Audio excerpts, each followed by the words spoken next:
Everyone wants emotional stability, to be calm under pressure, to be unshaken by noise, to respond instead of react, to walk through the fire and keep their center intact. But what most people don't realize is, stability isn't something you achieve, it's something you train, daily, deliberately, quietly, not in big speeches, not in dramatic changes, but in tiny, invisible, repetitive acts of self-respect. That's where it begins. In the small moments you think don't matter. Waking up and putting your feet on the floor before the day pulls you out of your mind. Taking a breath instead of taking the bait. Drinking water instead of scrolling. Pausing for 3 seconds before answering anything emotional. These are the habits that don't make noise, but they build the unshakable. Because emotional chaos doesn't start with the world. It starts inside you. In the micro decisions you don't even know you're making. In the unconscious patterns you've rehearsed so long, you now call them personality. But they're not you. They're habits. And habits can be changed. The Stoics understood this. They didn't teach control through force. They taught stability through practice. They trained their mind the way a warrior trains the sword. Not once, not in crisis, but every day. Because the mind doesn't obey what you tell it in chaos. It obeys what you've rehearsed in silence. So, the question is, what have you been rehearsing? Have you been rehearsing panic and or presence? Have you been rehearsing overreaction or restraint? Have you been rehearsing rumination or recovery? Because what you practice is what you become, and that practice isn't about perfection. It's about posture. The posture of coming back to yourself over and over, even when the world tries to pull you out. And it starts small, with one breath. One clean no, one uncluttered morning, one journal page instead of venting, one moment of grounding when everything inside you wants to run. You do that once. It's a choice. You do it 10 times. It's a pattern. You do it every day. It's who you are. That's emotional stability. Not a state you reach, but a rhythm you build. A rhythm that says, I don't respond to every call. I don't explain myself to confusion. I don't attend every argument I'm invited to. I don't hand over my nervous system to the loudest emotion in the room. You build that rhythm through habit. Tiny, disciplined, grounded habits that rewire your default settings. Because your default settings, they're not destiny. They're design, and you can redesign them. That's the Stoic way, and it doesn't begin with philosophy. It begins with practice. Daily, deliberate, quiet, not for applause, but for anchoring. So if you want to stop overthinking, you must start grounding. If you want to stop spiraling, you must start noticing. If you want massive stability, you must begin with small sovereignties. One decision at a time. One habit at a time. One moment of not abandoning yourself when it would have been easier to give in. Your nervous system doesn't belong to the world, it belongs to you. But the moment you wake up, the world starts knocking. Notifications, news, noise, other people's plans, other people's opinions, other people's expectations, and if you don't claim your day, you'll be claimed by theirs. That's why the Stoics rose early. Not to hustle, but to anchor. Because the first few minutes of your day are not just minutes. They are messages to your entire being. Messages that say, I am grounded, or I am scattered. I am sovereign, or I am swayed. I move with intention, or I react by default. So what's the message you're sending before you even leave your bed? Is it calm or chaos? Is it clarity or consumption? Because the way you enter the day is the way the day will enter you.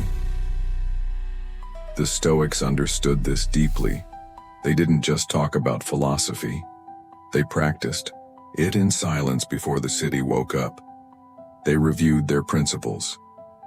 They anticipated the difficulties ahead. They reminded themselves, the day will challenge me, but I will not abandon myself. That's not motivation. That's mental rehearsal. And that's what your morning must become. A training ground for how you'll move when pressure hits.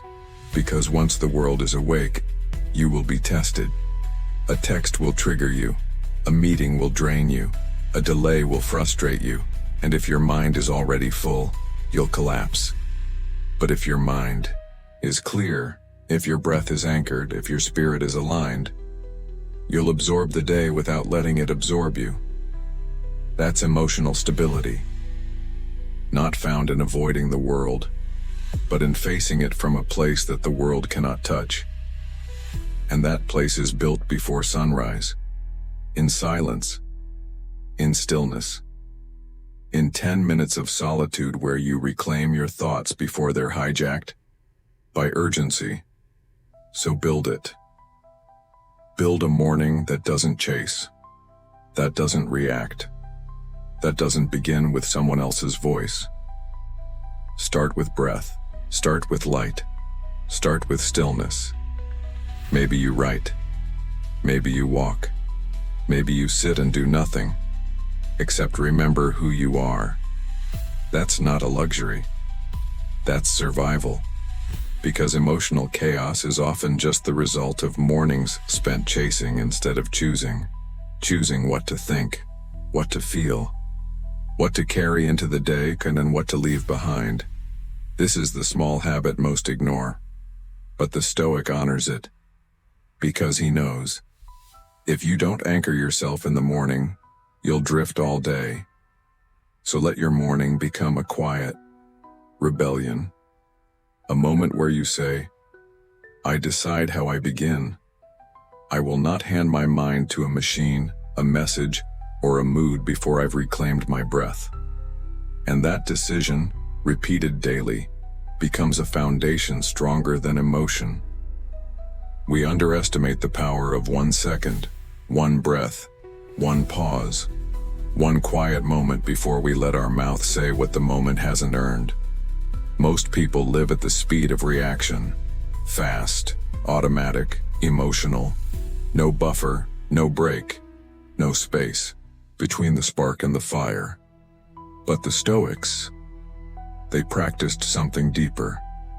They honored the pause because they understood. The space between trigger and response is where your freedom lives. That space is not empty.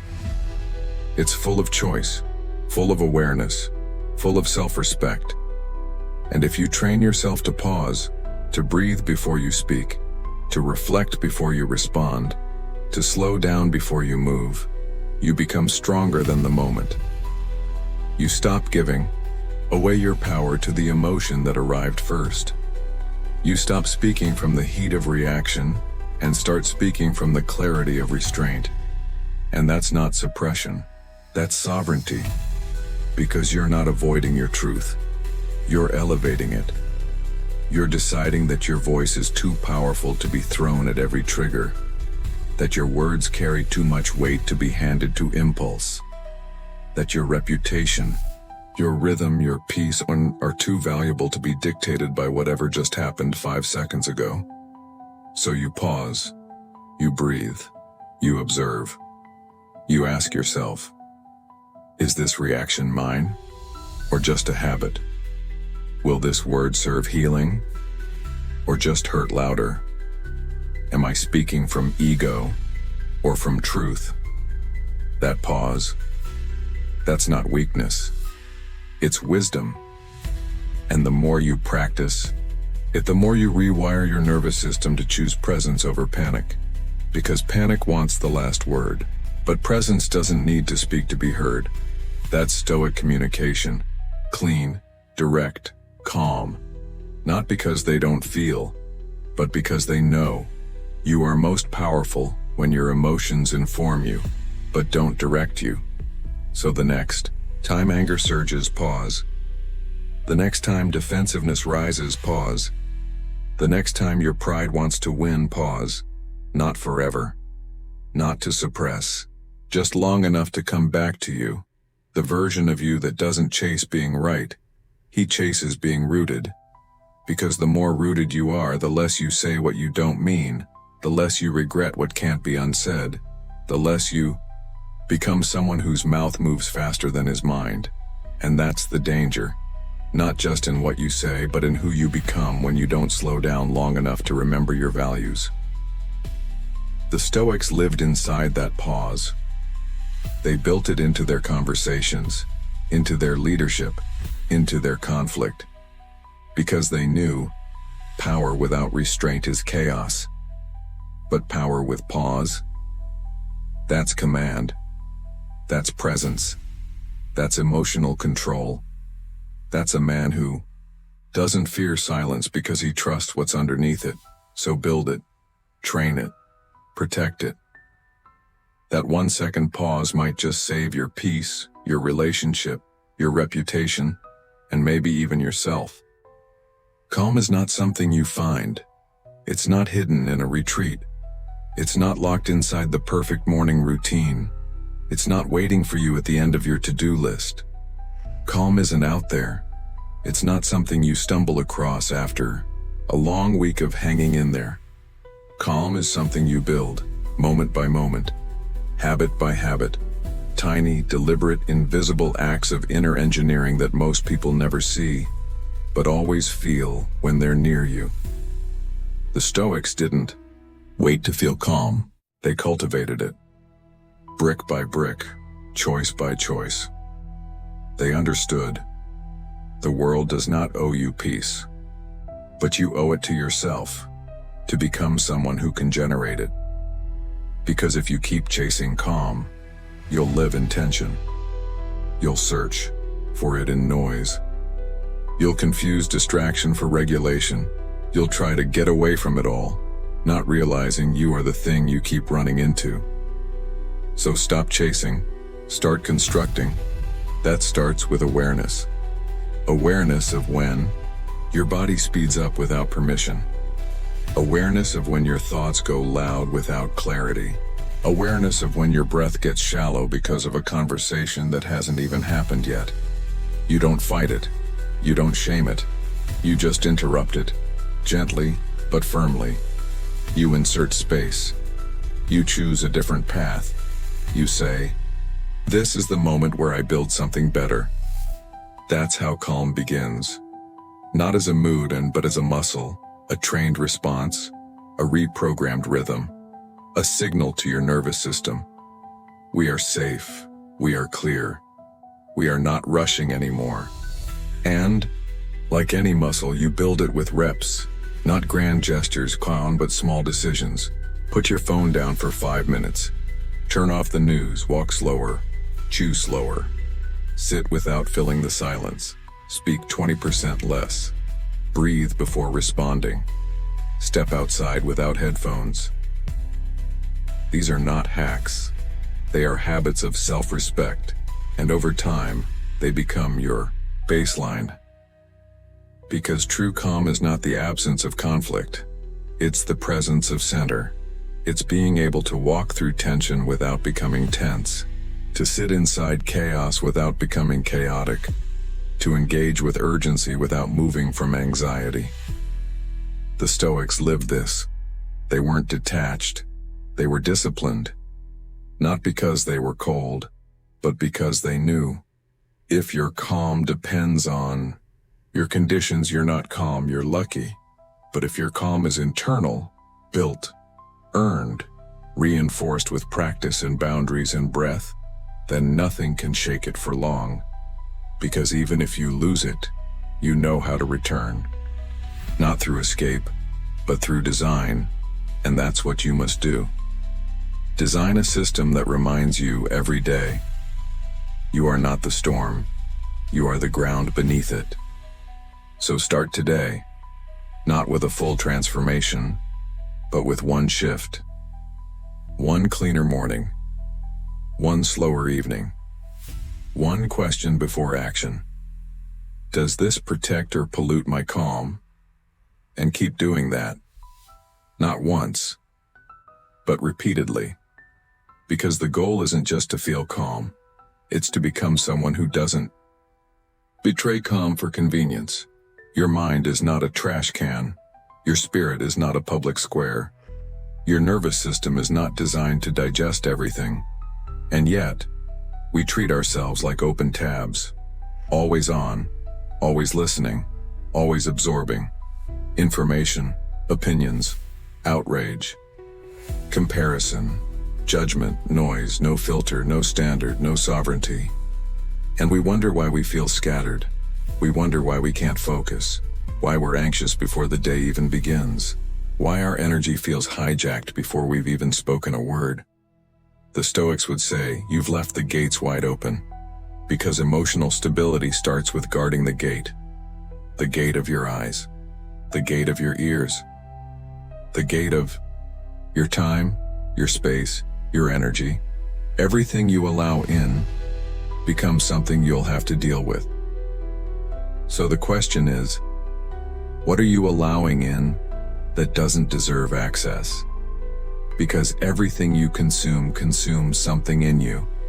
That headline, that argument, that perfectly filtered photo, that passive-aggressive comment, that 5-minute scroll break that somehow stole your peace for the rest of the afternoon. You don't realize it. But your mind is now replaying that moment. Your heart is rehearsing the emotion. Your nervous system is primed for reaction. And this is what cost you calm, not the event, but the input. So protect it, not with fear, but with clarity. Start by asking, is this making me wiser or just louder? Is this giving me clarity or confusion? Is this helping me build peace or sell it? Because every input has a cost. Every click is a contract. Every exposure is an exchange of energy. And your energy is not infinite. It's sacred. It's finite. And the Stoic protects it like gold. They didn't gossip, they didn't scroll. They didn't chase scandal or distraction or trending. They curated their mind like a garden. Not out of superiority, but out of responsibility. Because what you let in will eventually speak for you, in how you speak, in how you rest, in how you treat the people who did nothing wrong, but felt your anxiety anyway. So draw the line. Define the limit. Decide, this is not welcome here. This doesn't build me. This noise is not mine to carry. And yes, the world will keep shouting. Yes, it will tell you you're out of touch. That you should care more. That you should scroll more. That you should argue more. But you were not built for noise. You were built for clarity. You were built for fewer, deeper, cleaner inputs that sharpen your soul instead of scatter. It's so build your filters, tighten your circle, log off, mute, block, walk away. Not because you're weak, but because you're clear. Clear about who you're becoming. Clear about what your nervous system can hold. Clear about the fact that stability is not found in knowing everything, but in being selective about what you choose to carry. That's a tiny habit, but it changes everything, because the man who protects his inputs protects his inner world, and that world is where every decision begins. The mind can be a noisy place, relentless, circular, loud, even when no one is talking. It replays, it projects, it overanalyzes, it tries to solve things that haven't happened, and relive things that already did. And when it's like that, the worst thing you can do is think harder, because clarity doesn't come from pushing thought against thought. It comes from returning to the body. The Stoics may not have had neuroscience, But they understood this deeply. When the mind is overwhelmed, let the body lead. Because your body doesn't lie. It doesn't exaggerate. It doesn't spiral, it moves, it breathes, it grounds. And sometimes the most stoic thing you can do is not to outthink the storm, but to walk through it. Literally. Step outside. Feel the air. Let your spine straighten. Let your feet find ground, because when the mind is flooded, the body becomes the anchor. Tiny movements, tiny rituals, tiny decisions to choose sensation over rumination. Drink water, slowly. Stretch, deliberately. Feel the weight of your own presence in the room. Place your hands on something real. No phone, no theory, just now. The Stoics trained this, not in gyms, in moments. When the pressure rose, they didn't look for escape. They looked for form.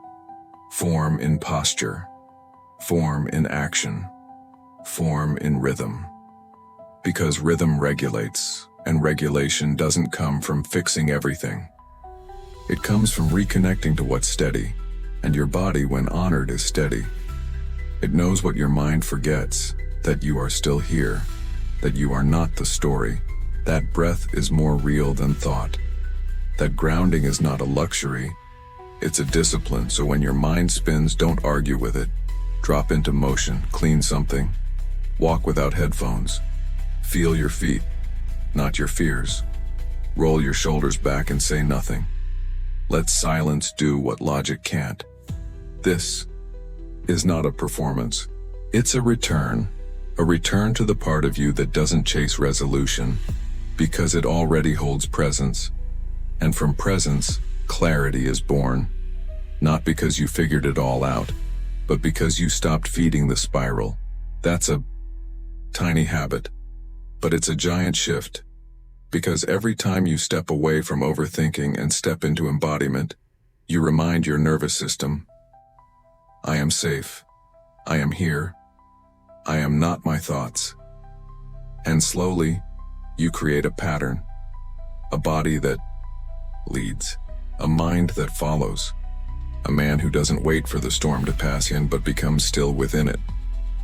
Most people live their lives rushing from one thing to the next. One task to the next. One message to the next. One conversation to the next. No pause. No space. No breath between moments. And they wonder why they feel scattered. Why they feel tense before the day even begins. Why their nervous system never truly lands. It's not because life is too much, it's because they've never learned to honor the transitions. Those small spaces between events. The 30 seconds between one meeting and the next. The 2 minutes between closing your laptop and seeing your family. The 5 breaths between receiving criticism and deciding who you are. The Stoics knew this well. They didn't rush from philosophy to action. They bridged the two with reflection, because they understood. Every transition is an invitation to return to yourself, to let go of what just happened, to reset your posture, to regulate your breath, to choose how you want to show up next. And if you don't protect that moment, you don't protect yourself. You carry the tension of the last hour into the next one. You bring the energy of the last argument into a room that didn't deserve it.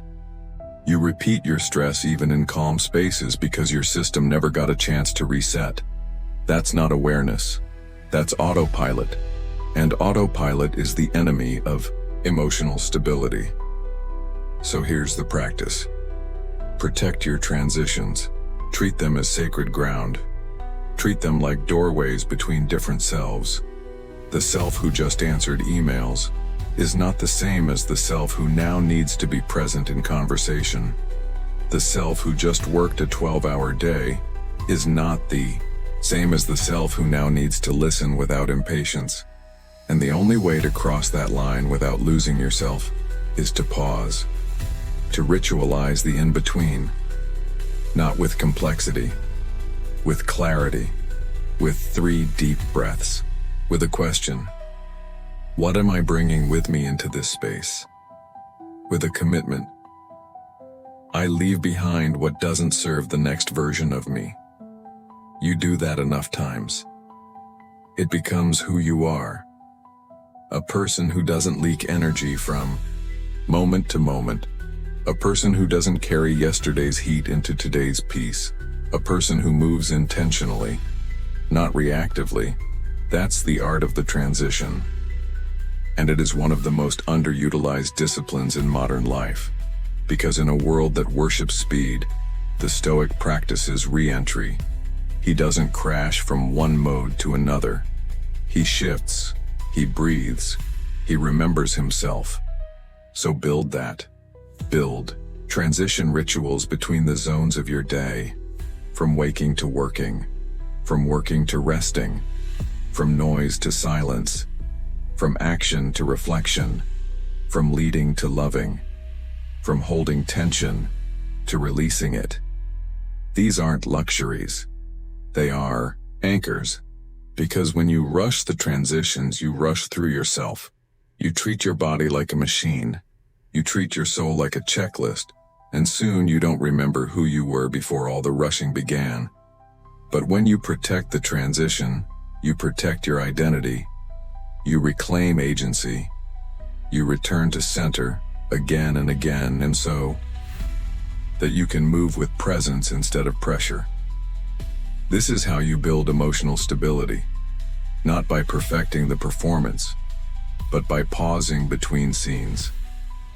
Not just to catch your breath, but to ask yourself, who am I becoming next? And does the energy I carry now belong to him? Most people underestimate the space around them. They think it's just physical, just furniture, just objects, just clutter that can wait. But the Stoics knew something deeper. The outer reflects the inner. And if your space is chaotic, your mind will follow. It's not about being a minimalist. It's about being intentional. Because the moment you walk into a room, your nervous system is already reading it. Every pile, every dish, every unfinished corner, every open loop in your environment is a silent signal to your subconscious. You are not done. And that signal, repeated daily, builds mental noise. You can't hear your thoughts clearly because your environment is screaming. So what do? You simplify. You reclaim. You create space. Because emotional stability starts with physical clarity. The Stoics weren't monks in caves. They lived in the world. They worked, they led. They made decisions that shaped empires. And to do that with clarity, they cultivated their environments, not for beauty, but for function, not for trend, but for truth. They understood, you can't control the world, but you can control what surrounds you. And that control exercised consistently builds internal order. It's not about being perfect. It's about creating a space that supports your mind, instead of weighing it down. So what does that look like? It looks like making your bed, not for discipline, but for closure. Clearing your desk, not for aesthetics, but for focus. Doing the dishes not for tidiness, but for mental freedom. Removing what doesn't serve you, because every object you keep is a relationship your brain must manage. Every corner you avoid is a decision you've postponed. And postponed decisions pile into pressure, but cleaned corners, they become clarity. So if your mind feels full, look around. Where have you allowed clutter to masquerade as just the way things are? Where have you accepted disorder as normal? Where have you used busy as a reason not to build the foundation your focus depends on? This isn't about control. It's about respect. Respect for your space as a mirror of your mind. Respect for the fact that your emotions are not just mental, they're environmental. And every time you clean something, you reclaim something. Not just square footage but self-trust. Because the more you take care of your space, the more you prove to yourself, I am not waiting to feel better. I am building better, right here, right now, with what I can control. That's Stoic, not lofty, not aesthetic, just simple, deliberate choices to create inner peace by shaping outer order. So look around, and don't just clean, clear the drawer, clear the inbox, clear the floor, clear the mental fog that clutter keeps alive. And in that space, watch what returns. Breath, stillness, sharpness, direction. Because when your environment is clear, your soul has room to speak. The world loves volume. It rewards loudness, celebrates opinions, elevates whoever speaks first, not always who speaks wisely. And in that noise, most people forget. Words lose value when you don't guard their weight. The Stoics understood this. They weren't obsessed with eloquence, they weren't trying to win arguments, they were trying to live rightly. And they knew, one sentence rooted in clarity is more powerful than hours of defensiveness. One silent look from a man who knows himself is stronger than a monologue from someone who doesn't. That's why they practiced restraint. Not because they were timid, but because they were disciplined. They understood, speak less, mean more. Because every word you speak either builds your presence or dilutes it. So when you speak too often, from emotion, from ego, from the need to be understood, you scatter your energy. You teach the world to stop listening. Because even you are no longer listening to yourself. That's the irony. We overtalk not because we know more, but because we trust ourselves less. And the Stoic doesn't chase trust. He cultivates it with quiet. So here's the shift.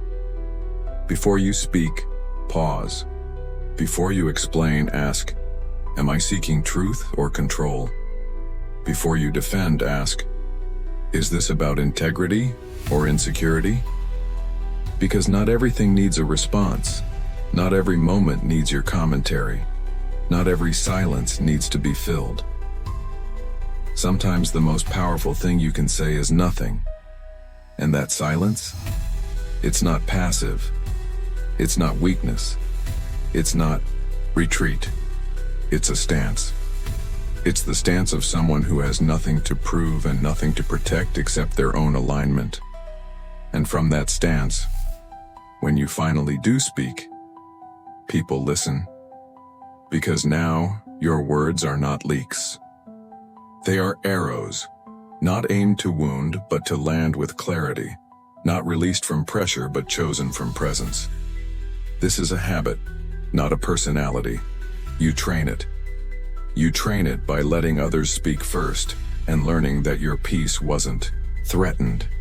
You train it by holding your point back and realizing you were still respected. You train it by choosing truth over performance, even if the room never applauds. Because emotional stability isn't just about how you manage your own storms. It's about how little you contribute to others' storms by speaking from reaction. And the less you say, the more weight your words carry. Not because you've manipulated their value, but because you've earned it through restraint. So, speak less. Not to disappear, but to refine. Speak less. Not to shrink, but to make every word a declaration of your discipline. Speak less, so that when you do speak, they feel not just what you say, but who you are. In the modern world, there is no end, no finish line, no boundary between doing and being, no clear moment when the work is done and the self returns. We've blurred it all. We work with no edge, scroll with no pause, argue with no time out, think endlessly. Even sleep is no longer sacred. It's just another place where the mind keeps running. But the Stoics, they lived differently. They believed in form, in deliberate beginnings and deliberate endings. They knew, to live well, you must create a hard stop. Not because life demands, but because your nervous system does. You cannot be emotionally stable if you live in constant extension.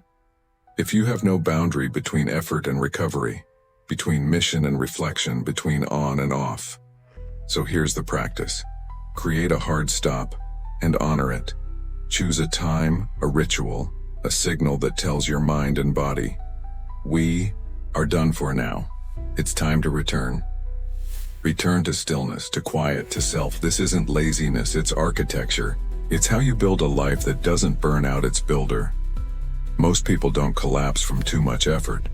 They collapse from never stopping, not knowing when to walk away, not knowing when to release, not knowing when to close the tab, and face themselves without distraction. The Stoic doesn't wait until he's exhausted. He chooses his edges. He defines the day. He gives things their shape, and that shape includes rest. So end the day deliberately. Power down with dignity. Close the loop with presence. And in that stop, don't just disconnect from work. Disconnect from worry, from identity that depends on output, from narratives that say your worth is measured in how much you do. Because what matters is not just what you produce, but what remains when you stop producing. Can you sit in the silence without needing to fix it? Can you end the task without losing the self? Can you rest without guilt? That's the practice. That's emotional mastery. And it's built in small, repeated sacred closures. So set the stop. Light a candle. Turn off the screen. Put the phone in another room. Write a single sentence. Today is complete. Let the line be clear. Not because the world needs it, but because you do. You need to be reminded. You are not your momentum. You are not your performance. You are not the last thing you accomplished. You are the presence that remains when the doing ends. And when you honor that daily, you stop living in loops. You begin living in rhythms. Rhythms that breathe, that close, that renew. This is how the Stoics sustained their strength. Not by staying always on, but by knowing when to step back so they could step in again whole. There will come a moment, not once but many times, when someone misunderstands you. They twist your silence into arrogance. They take your clarity as judgment.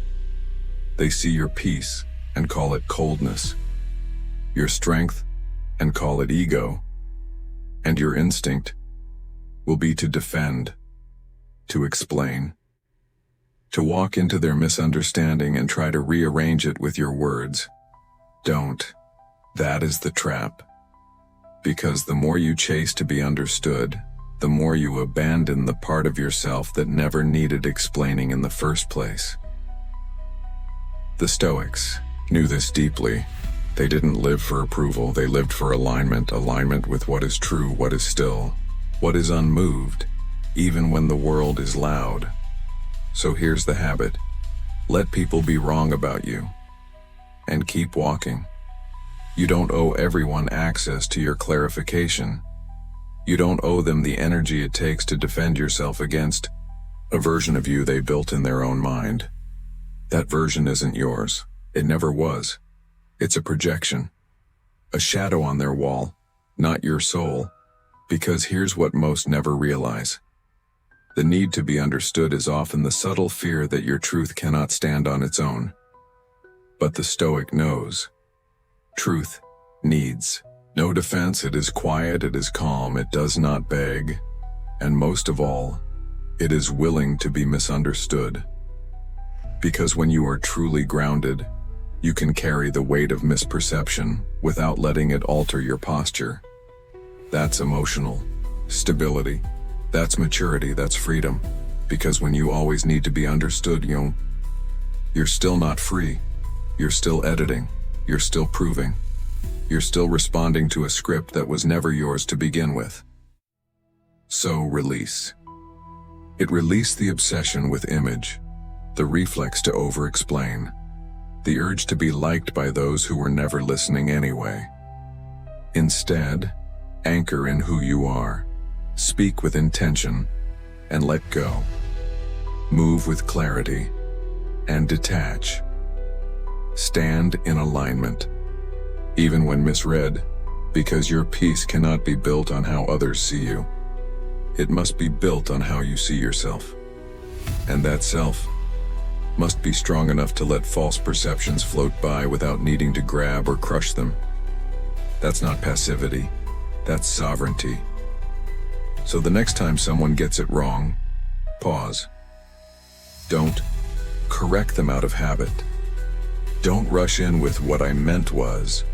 Don't let your nervous system hand the steering wheel to insecurity. Just breathe. Return to center. Ask yourself, do I need to be right? Or do I need to remain rooted? Because the cost of constant defense is your presence, and the reward of letting go, it's your freedom. Let them speak. Let them guess. Let them write their story. You write your life, not in statements, but in stillness, not in arguments, but in alignment. And from that place, those who are meant to see you and will, not because you shouted louder, but because you stood clearer. Everyone wants to feel confident, to walk into a room and not shrink, to speak and not doubt, to decide and not hesitate, to love without chasing, to lead without performing. But the Stoics taught a truth most forget. Confidence isn't a feeling. It's a pattern, a rhythm, a result, built slowly, quietly, deliberately, through consistency, not consistency in grand gestures, but in tiny, repeated signals you send to yourself every single day. Signals that say, I can rely on me. I show up, even when no one sees, even when no one claps, even when it's hard, even when it's boring, even when it would be easier to break the promise I made to myself. Confidence doesn't come from inspiration. It comes from evidence, and evidence is built through repetition. You don't need to feel like a king to move like one. You move like one, and the feeling follows. So stop waiting to feel ready. Stop waiting to feel certain. Stop chasing the perfect moment or the perfect mood. Start building rhythm. Start becoming the kind of person who doesn't rely on moods to stay in motion. The Stoics understood this well. They trained not when they felt strong, but to become strong. They practiced calm, not when the world was silent, but when it was full of chaos. They didn't act from confidence. They acted from character, and that character was forged in consistency. In the early rise, the daily review, the evening reflection, the controlled breath, the clean decision, the repeated refusal to abandon principle for temporary comfort. So ask yourself, what have you been repeating? Not what you hope for, not what you post about, but what you actually practice, in silence, in private, in the moments that shape you when no one's watching. That's where stability is born, in the small, in the plain, in the discipline to do what you said you would long after the mood is gone. That's confidence, not loud, not public, but earned. And once you've earned it, no one can take it, because it's not built on perception, it's built on proof. Proof that when it matters, you show up. You stand firm. You don't collapse into feeling. You don't outsource responsibility. You don't leave yourself. That's the ultimate calm. That's the real strength. Not that you never shake, but that you never shatter. Because your foundation is not made of hope. It's made of habit. So today, don't aim to feel confident. Aim to be consistent, with breath, with boundaries, with your word, with your way. Because those who build consistency build a quiet fire that never needs to be lit from outside.